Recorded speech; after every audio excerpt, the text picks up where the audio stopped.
என்னை முதல்ல பேட்டி எடுத்து ஒரு ஊடகத்துக்கு கொண்டு வந்த நம்ம நண்பர் சுவாமிநாதன், அவங்கள நான் மறக்க முடியாது. ஒன்ஸப்பான டைம் என்னை பேட்டி எடுத்து காமதி பத்திரிகையில் நான் ஒரு எழுத்தாளராக வெளிவந்து வரணும் அப்படிங்கிற உண்மையிலே அவங்க எல்லாருமே கைத்தட்டு கொடுக்கணும். கண்டிப்பாக எல்லாருமே கைத்தட்டு என்னை பேட்டி எடுத்து முதல்ல எனக்கு என்ன பேட்டி எடுத்ததுன்னா சார் தான், எங்கள் பக்கத்து ஊருக்காரர். அது மட்டும் என் கடைக்கு வந்து என்னடா நம்ம வட்டார வழக்குகளோட புத்தகங்கள்லாம் வந்து சேல்ஸ் பண்ணுறாரு அப்படின்னு சொல்லிட்டு அவரே என்ன அங்கமாயிட்டார். உண்மையிலே போயிடுச்சு. அது மட்டும் நான் இன்னைக்கு அவசரமாக நான் பேசணும்னு ஆசைப்பட்டேன். என்னன்னா, எழுத்தாளர்களுக்கு மரியாதை கொடுக்கணும். எழுத்தும் கண்கள் தான், அதை எழுதக்கூடிய எழுத்தாளரும் கண்கள் தான் ஒரு நாட்டுக்கு. அந்த எழுத்தாளர்களுக்கு நம்ம லாஸ்டார் எழுத்தாளர் மட்டும் இல்லை, பேச்சாளர்களுக்கும் நல்ல மரியாதை கொடுக்குறாங்க.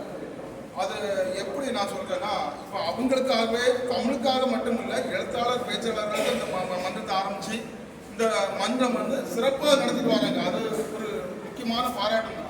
ஆனால் நாமெல்லாம் சேர்ந்து லாசாக ஒரு நாள் பாராட்டுலாம் வைக்கணும். ஒரு முறை வைக்க என்ன சார், பலமுறை வைக்கணும். அவங்க பல நூறு ஆண்டுகள் வாழ முடியும். அப்படி வாழும்போது நம்ம தமிழும் வாழும், எழுத்தாளர்களும் சிறந்த நூல்களை எழுதி சிறந்த நிலைக்கு வர்றதுக்கு ஒரு வழிகாட்டியாக இருப்பார். அதாவது இப்போ தமிழ்ல எவ்வளவோ நூல்கள் இறங்குறது, அந்த நூல் சிறப்பாக அமைன்னா ஒரு தமிழ் அறிஞர்களுக்கு ஆலோசனை பேர்ல தான் நம்ம வந்து பண்ணும்போது நல்லா இருக்கும். அந்த பணியை நம்ம லாஸ்டாக கரெக்டாக பண்ணிட்டு இருக்காங்க. ஒரு எழுத்தாளர் வந்து எழுதக்கூடிய நூல்களுக்கு அந்த கரெக்ஷன் பார்த்து ஒரு நல்ல ஆலோசனையாக சொல்லி உண்மையிலே அது ஒரு பாராட்டத்தக்க விஷயமாகும். அது வந்து இன்னைக்கு ஒரு எழுத்தாளருக்கு ஒரு நல்ல ஒரு வழிகாட்டியாக விளங்குகிறார். அது மட்டும் இல்ல, இன்னைக்கு எழுத்தாளர்களுக்கு என்ன மரியாதை இருக்கோ அப்படின்னு சொல்லி பார்த்தா, அந்த எழுத்தாளர்கள் மரியாதை கொடுத்தாதான் உண்டு, வேற யாரும் கொடுத்த மாதிரி இல்லை. இப்போ பொதுவாக ஒன்று சொல்லுவாங்க, இப்போ கல்யாண வீட்டுக்கு போனால் மொழி எழுதணும், கோயிலுக்கு போனால் காணிக்க வைக்கணும் பார்ப்போம். அதே மாதிரி புத்தக வெளியிட்டு போனால் நம்ம எல்லாரும் கண்டிப்பாக ஒரு புத்தகம் வாங்கணும். ஏன்னா ஒரு எழுத்தாளரை வந்து நம்ம எல்லாரும் மேடையில் வச்சு பாராட்டுக்க முடியலனாலும் ஒரு மேடை போட்டு அவன் எழுந்த புத்தகத்தை அந்த எம்ஆர்பி காசு கொடுத்தாவது வாங்கி அவனை ஊக்கப்படுத்தணும். அது எல்லாரும் நம்ம செய்யக்கூடிய கடமையாகும்.